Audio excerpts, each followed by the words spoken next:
Good morning. Well, perhaps not. Morning, yes.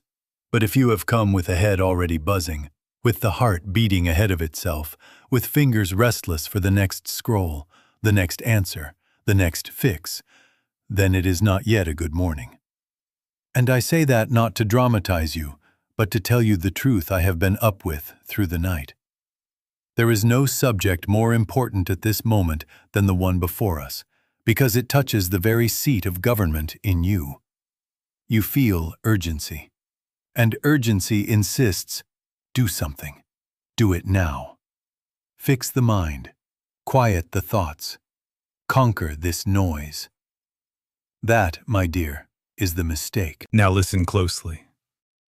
The mind that races cannot be cured by the same mind turning on itself with tools and tricks. Trying to repair mind with mind is like asking the mirror to adjust your face. You will only tug at reflections. You will make a project of your own shadow, and then wonder why the substance remains unchanged. I mean exactly that. The hurry to quiet thought perpetuates the authority of thought. Urgency breeds urgency, because it identifies you as the one in trouble, as the thinker trapped in thinking, as the storm complaining about weather. And that identity is the error. Let us state it simply, and I would have you write it on the heart. You do not heal the racing mind by fixing it. You return to the presence beneath it.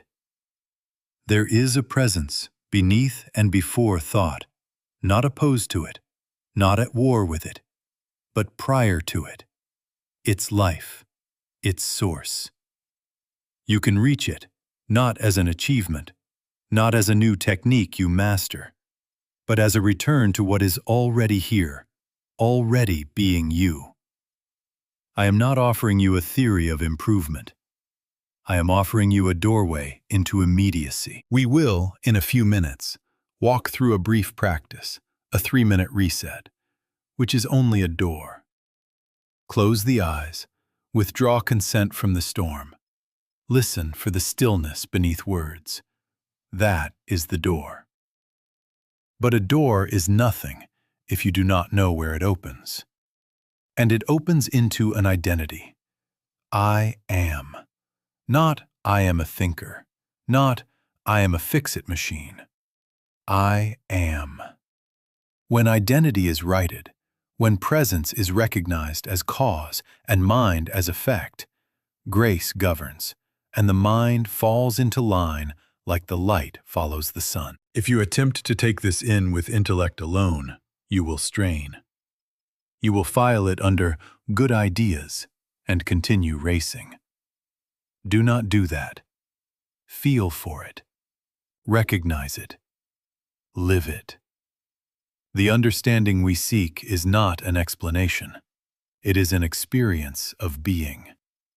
And we begin now, not by wrestling with thoughts, but by stepping back into the one who witnesses them. Urgency cannot heal you. Presence can. And presence is what you are. Now, if we are to make any headway at all, we must face the hidden mistake. And I say hidden because it is so close you have been wearing it as yourself. The secret of life lies in right identification. All distress is magnified, multiplied, and maintained by wrong identification, by taking yourself to be the effect of thought, the victim of weather passing across the sky of you, the plaything of impressions. In other words, you have been letting the shadow tell the substance what it is, and you have been standing for it. I mean exactly that. right identification begins at the precise moment you ask a very simple question. Not as a philosophy exam, but as a turning of the whole being. Who is aware of the thoughts? Not which thought is right, not how can I improve the thought, not what technique edits the thought. Who is aware of them? Linger there. Do not rush through it as if I were giving you a trick. Stay until the weight shifts.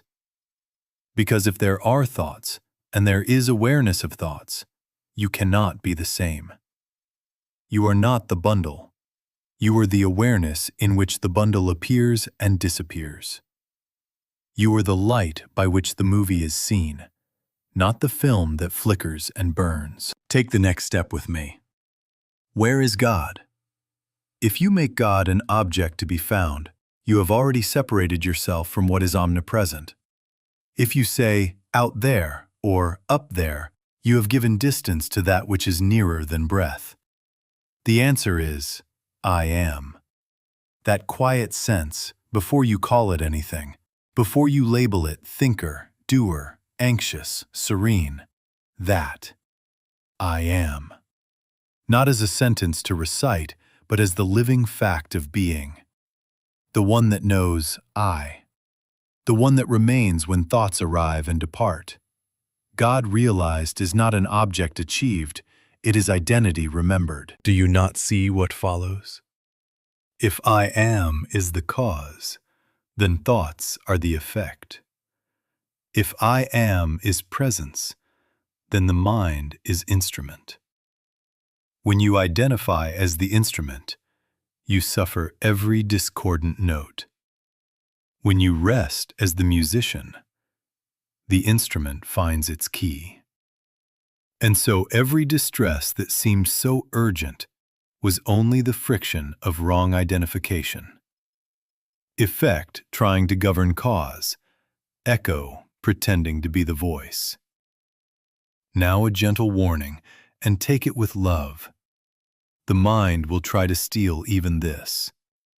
It will say, my practice, my progress, my oneness. It will put the little me as owner of what cannot be owned. Do not fight it. Simply notice that the claim arises in you, is known by you, and dissolves in you. The claimant is not you. The knower is you. The I am is prior to the boast and survives its collapse without a scar. So let us set the cornerstone. You are not the thinker. You are the I am that witnesses thinking. You are not an effect searching for cause. You are cause, out of which effects take their proper order. And in this right identification, urgency begins to drain away. Authority returns to its rightful throne, and peace is no longer a goal, but a revelation of what has always been. You. Now we must say a hard thing kindly. The intellect, good servant that it is, cannot carry you across this threshold. It may bring you to the bank and describe the other shore with exquisite detail, but it cannot step as you. Trying to get the intellect to deliver you into presence is like trying to soothe choppy water by patting it with your hand. The more you work at it, the more ripples you make. And you will say, but I am doing everything I know. Yes, you are doing, and the doing is precisely what keeps the surface in motion. I mean exactly that. The mind is a tool. Navigation, comparison, measurement, planning. It gives names, weighs options, drafts emails, checks the stove, reads the news. It is not sinful. It is limited. It works by division. Subject here, object there. Me seeking calm. Me judging noise. Me evaluating progress.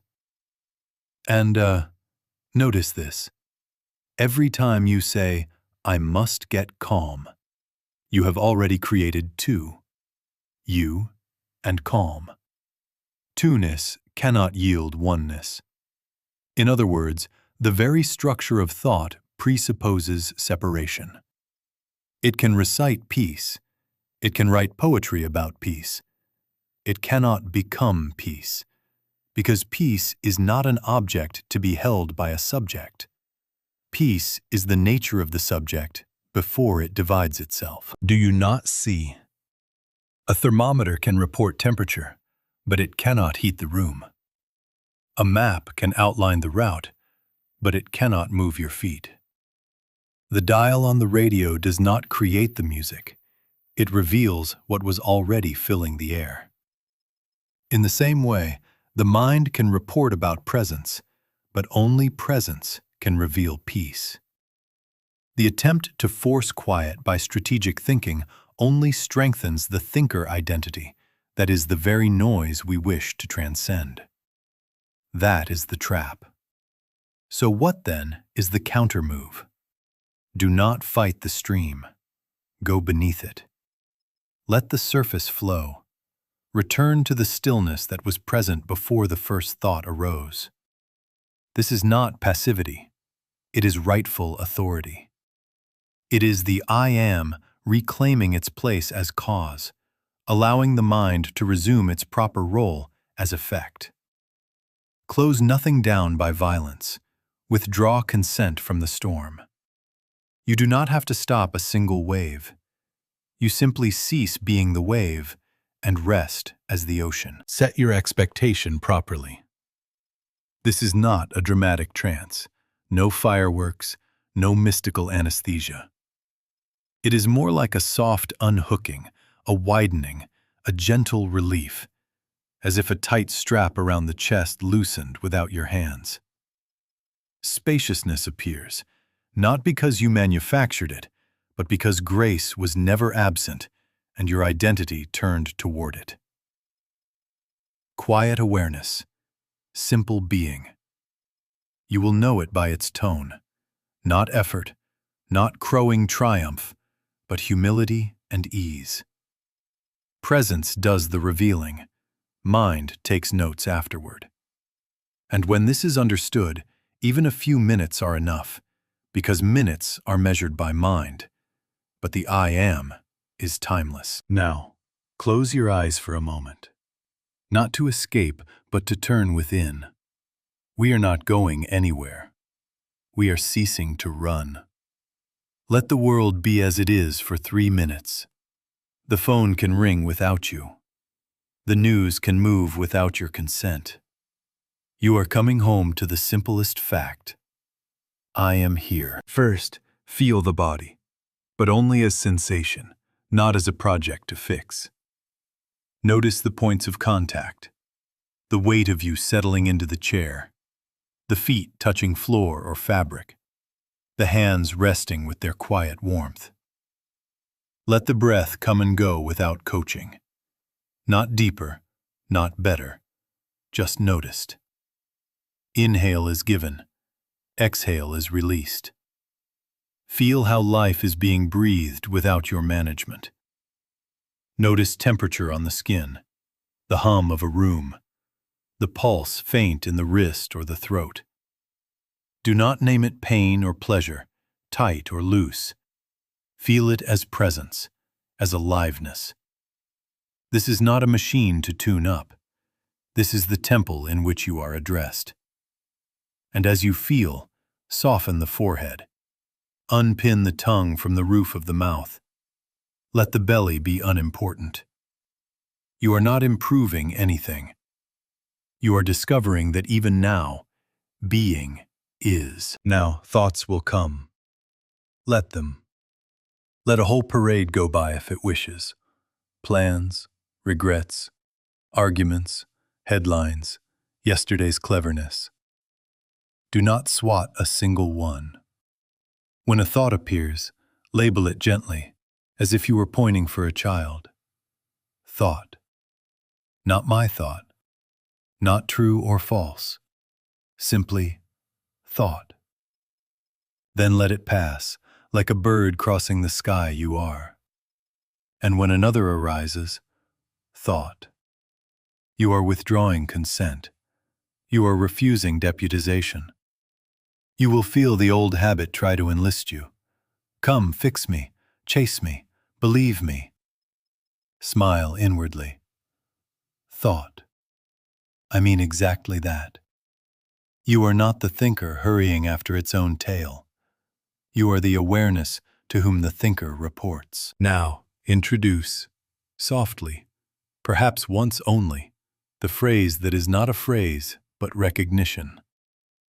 I am. Not I am this or that. Not I am calm.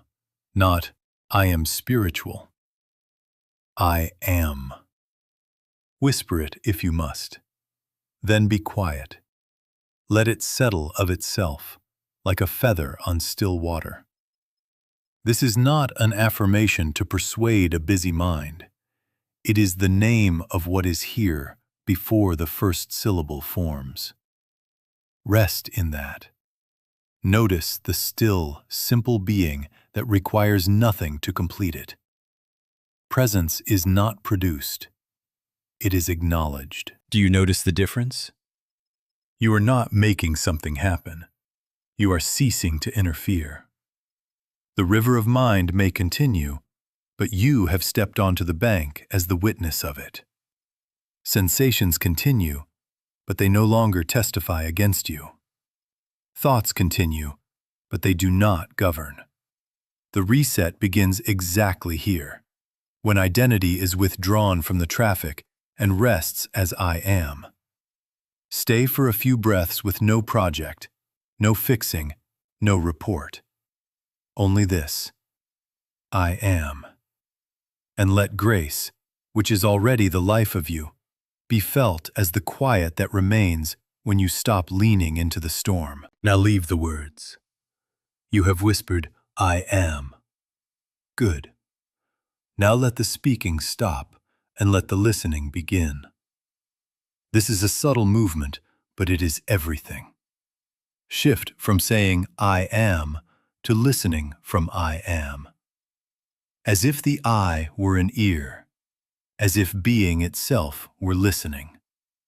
Do not look for a sound. Do not wait for a message.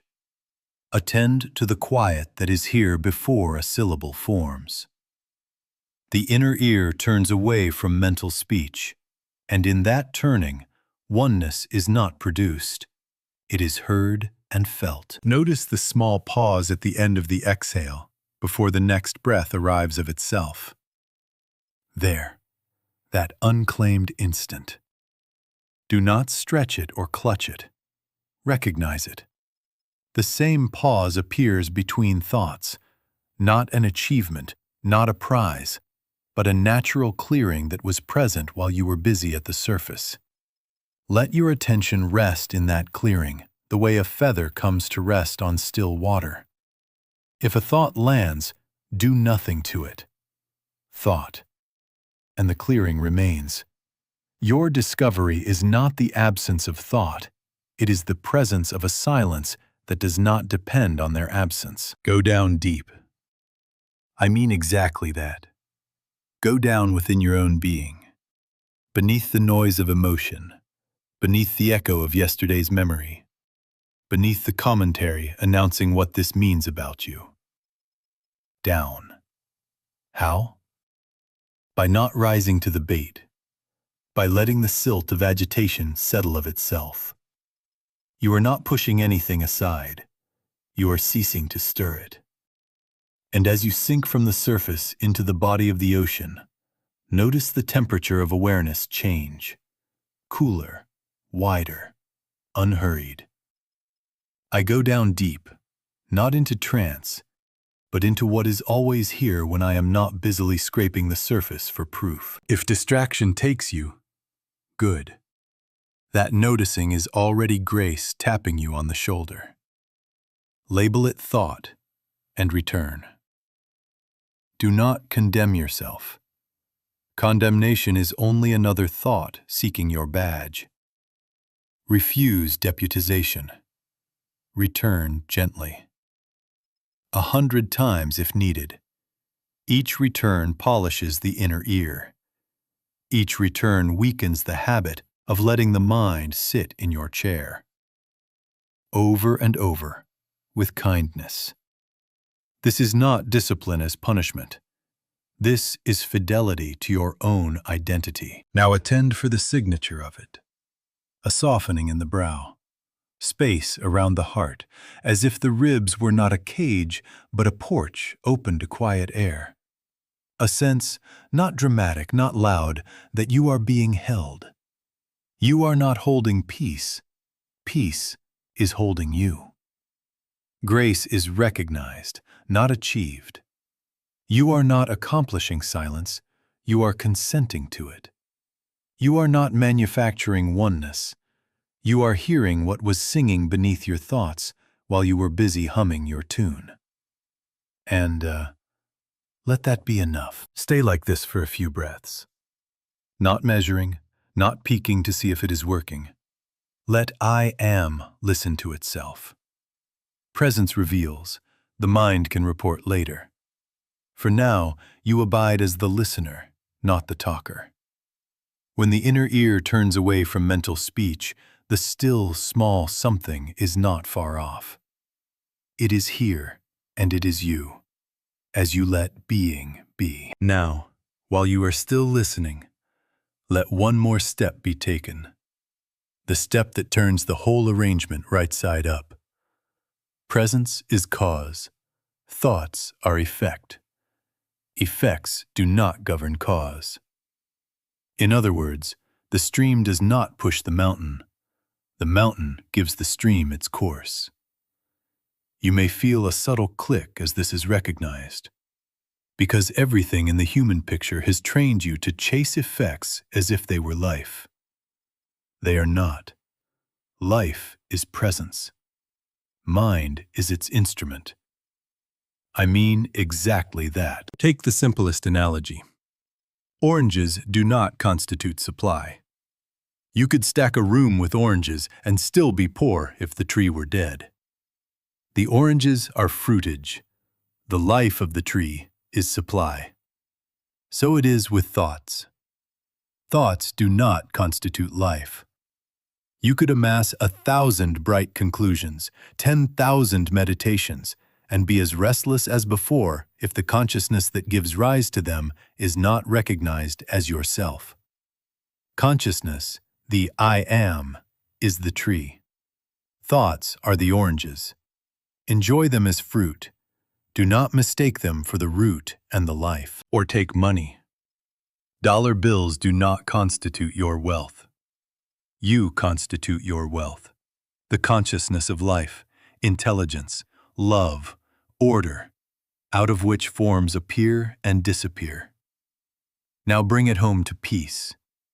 Here is the inner verdict, and I would have you speak it, not to persuade mind, but to recognize truth. I cannot get peace. I cannot get stillness. I cannot get God. That which I seek, I am.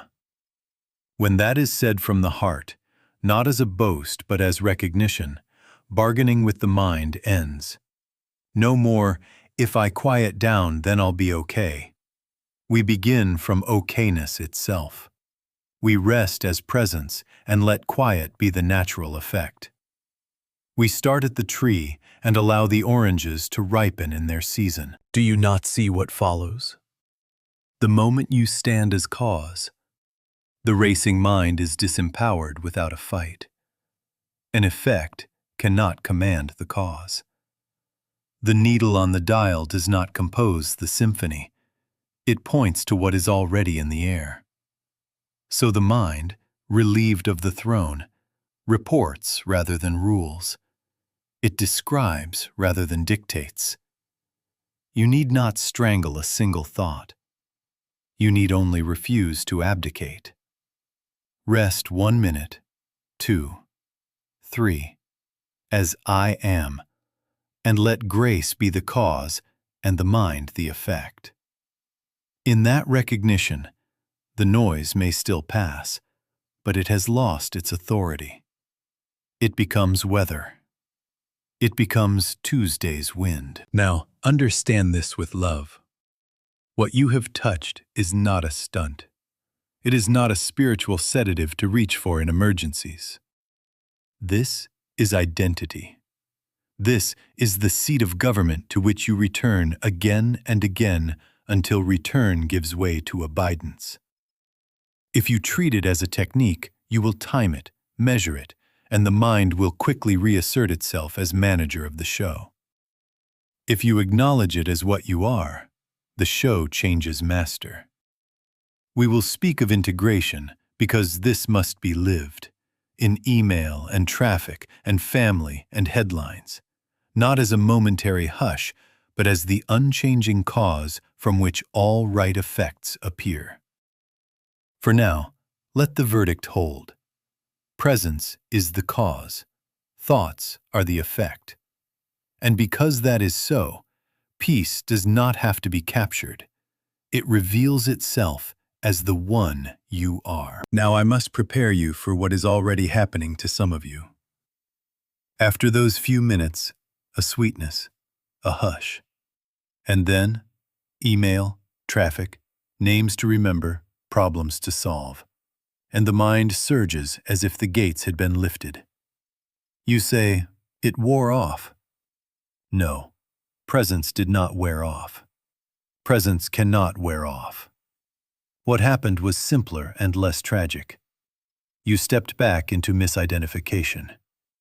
The instrument climbed into the musician's chair and began waving the baton again. That is all. Not failure, not loss of grace. Only an old habit reclaiming the throne for a moment. Now here is the trap, and it is subtle because it wears a spiritual face. The mind takes the reset and makes a gadget of it. 3 minutes becomes a hack. You set a timer, you score it. You compare today's quiet to yesterday's quiet. You ask, is it working yet? You begin to bargain. If I do my 3 minutes, then I'll be calmer for the meeting. And, you have slipped back into effect seeking cause. Technique has replaced identity. You are again the anxious one, using a tool to get peace. Do you not see? The moment peace is a result you chase, you have admitted separation. Technique belongs to the realm of doing. Presence belongs to the fact of being. So let us put it straight. The reset is not something you do to become something else. It is the recognition of what you are. I am does not begin at minute 1 and end at minute 3.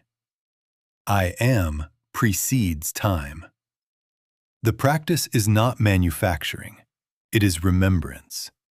And the stability you seek comes when remembrance ceases to be episodic and becomes your standpoint, so that even as thoughts appear, action proceeds, conversations unfold.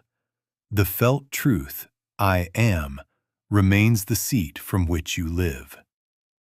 I mean exactly that. Here we meet the phrase that has frightened many. The death of concept. Do not hear violence in it. No one is asking you to die. What must die is the mental label that has been masquerading as you. I am an anxious person. That sentence is not your identity. It is a habit of speech about a weather pattern. Let it die today, and tomorrow, and the next, as often as it rises for resurrection. You do not kill it by argument. You outlive it by standing as that which was present before the label was printed. Presence, consciousness, I am. Each time the label appears, see it as thought, not self. Withdraw consent. Identity is not improved. It is revealed. Now, what follows is practical and unavoidable. We cannot live this only with eyes closed. The next step is to carry the standpoint into motion, to answer an email from I am, to drive from I am, to listen to a child from I am. Not pausing to escape life, but pausing to resume life at its source, before the mind takes the seat of government again. A breath, a soft inward nod. Here I am. Presence first, movement second. And as this becomes the rhythm, the so-called wearing off is replaced by a quiet current that runs beneath the day. The reset becomes the way you are, not a thing you do. The mind may speak, but presence governs. Now we take it into motion. The world does not pause because you have tasted quiet. The inbox fills. A horn sounds. A child calls your name with wet eyes. A headline shouts. And yet, hear me, the seat of government need not be surrendered. You can walk, drive, type, listen, and never vacate I am. How? In the smallest way, with no outward show. One conscious breath, one silent I am. One moment of inward listening before the next act. Not to decorate the moment with spirituality, but to return the moment to its source. I mean exactly that. Practice micropauses. Before speaking, one breath, and in that breath, release the compulsion to win the point.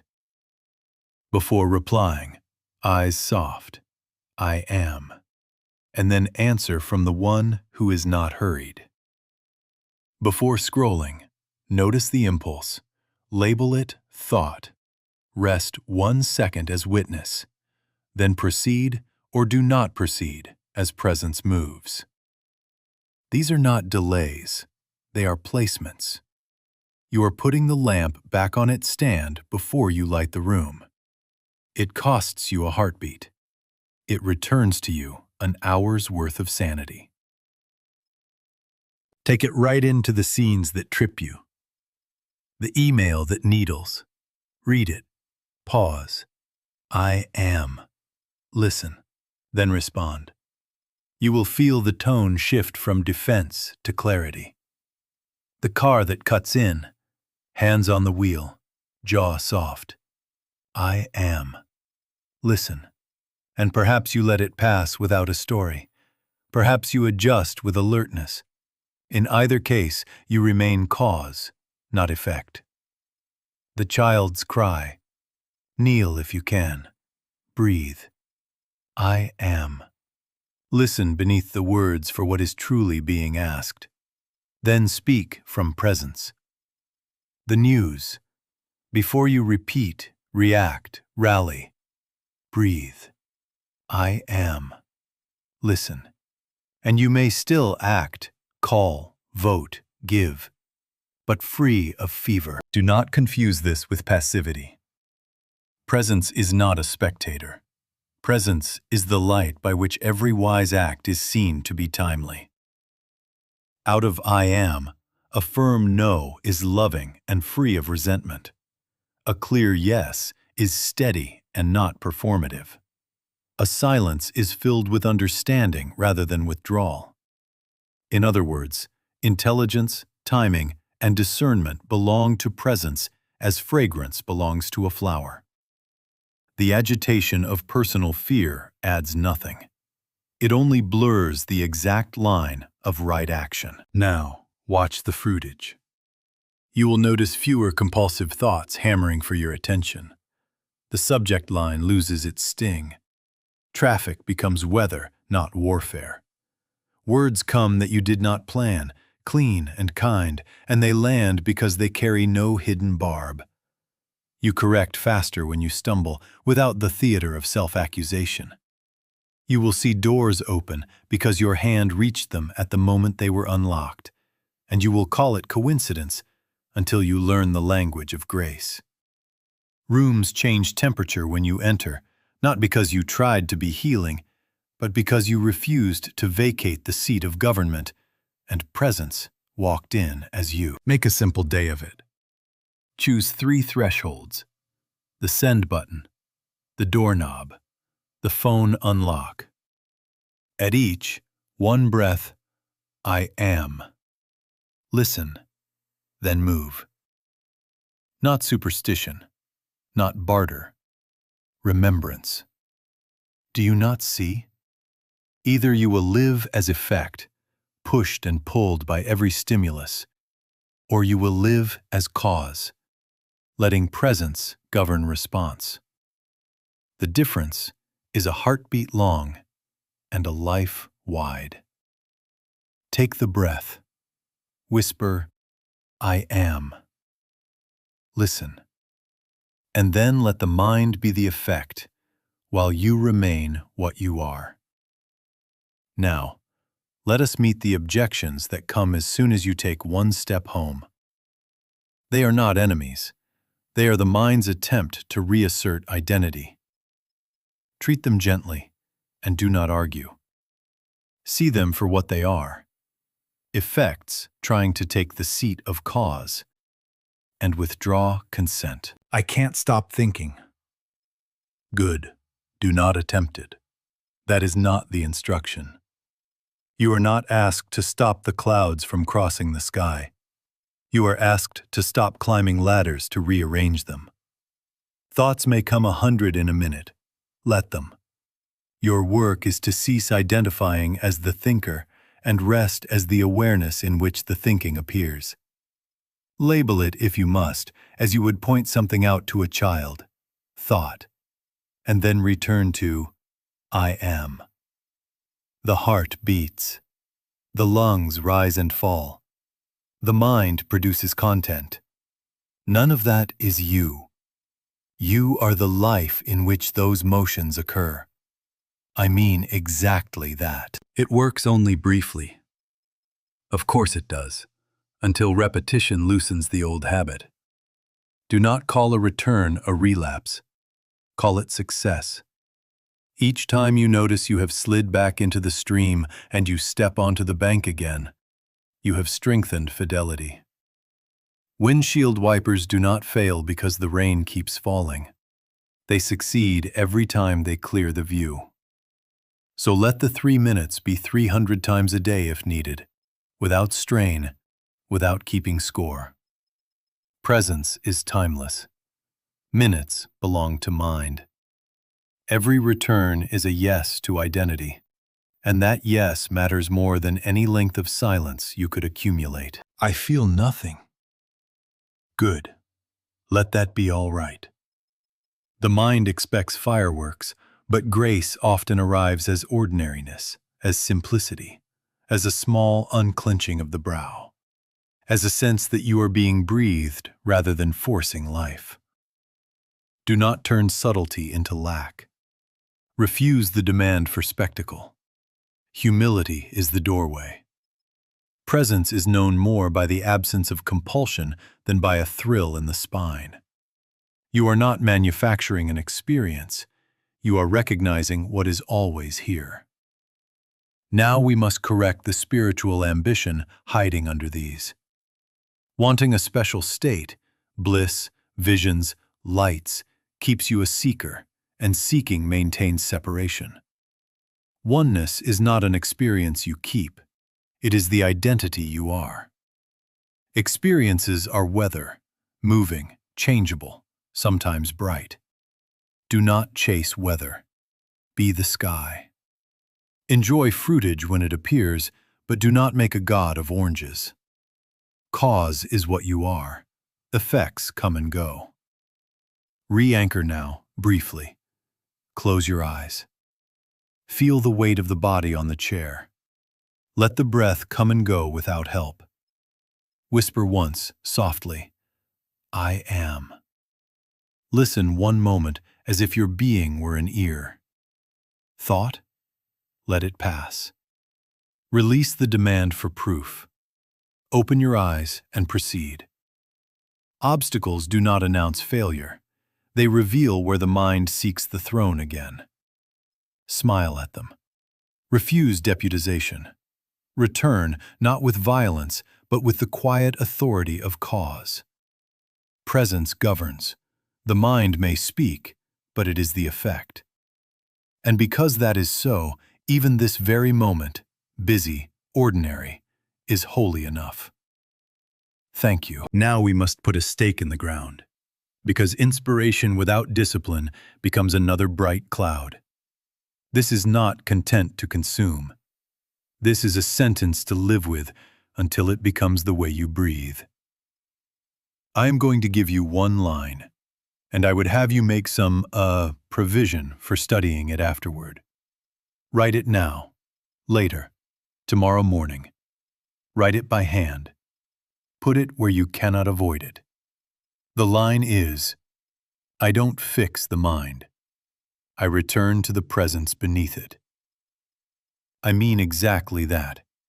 Write it on a card, tape it to the mirror, lay it across the desk. Make it the lock screen of your phone. Carry a copy in the purse, in the wallet. And then, do what so few will do. Spend a year with it.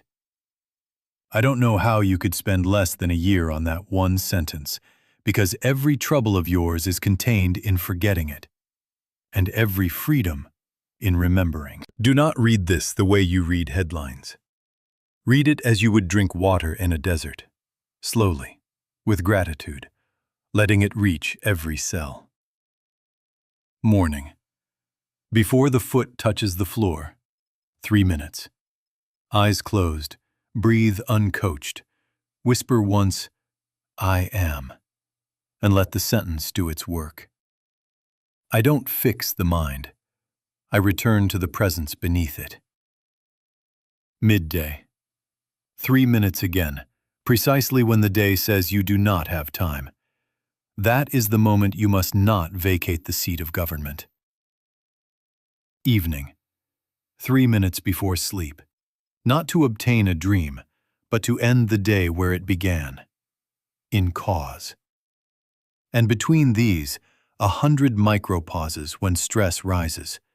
1 breath, the sentence inwardly, and the turning of the inner ear away from mental speech. No scoring, no bargaining. Fidelity. Now, study includes record. Not during the practice, that would be mind deputizing itself again, but after. Keep a small notebook. 2 minutes will do.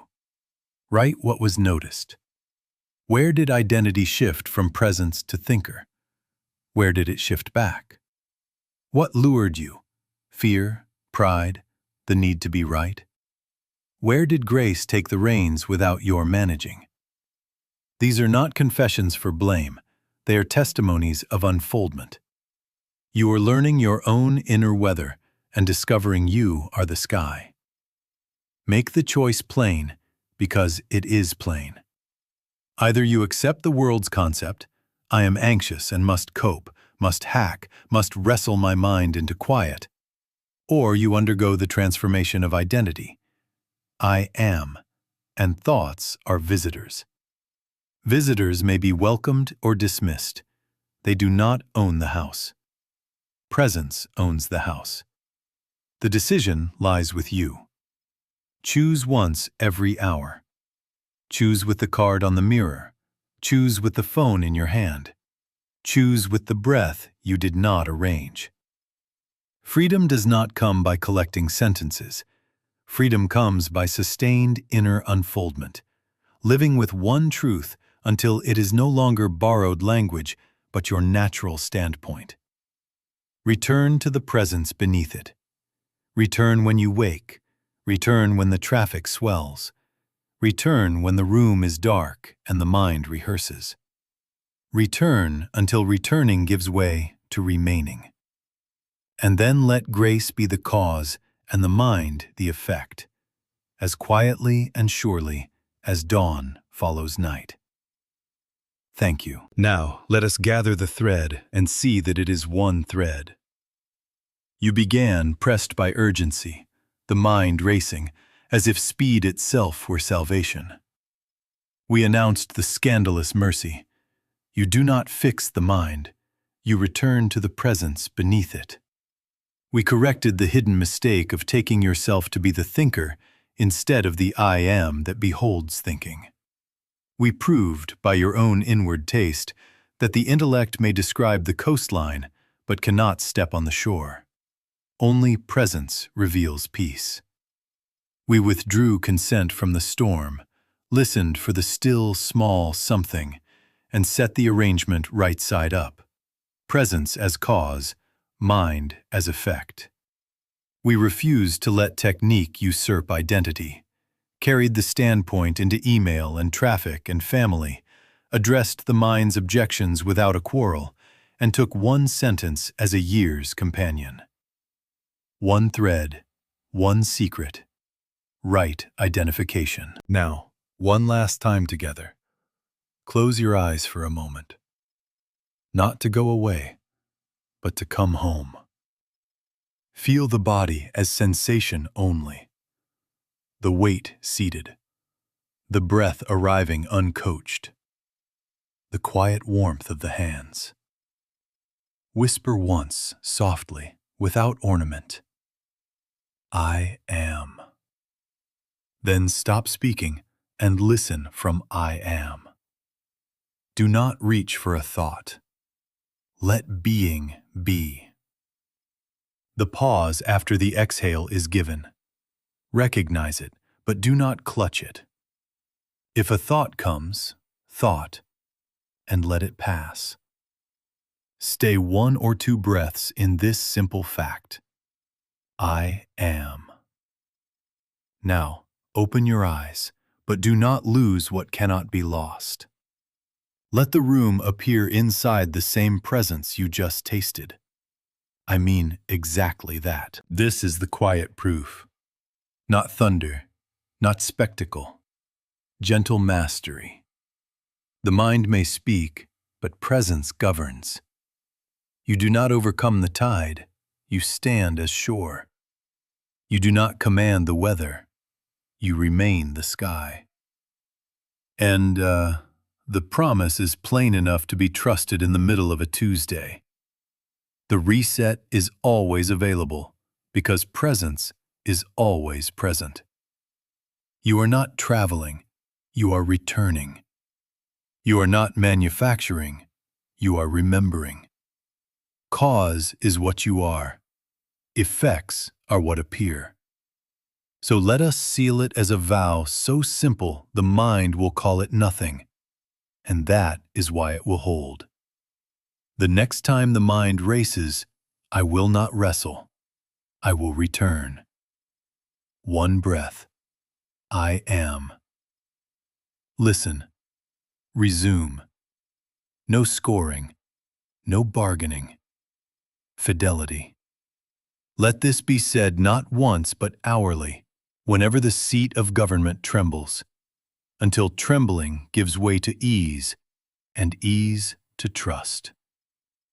Thank you for your courage to sit, to listen, to release. Thank you for the willingness to let grace be the cause and the mind the effect. Thank you for the quiet mastery that now begins to live you. Thank you.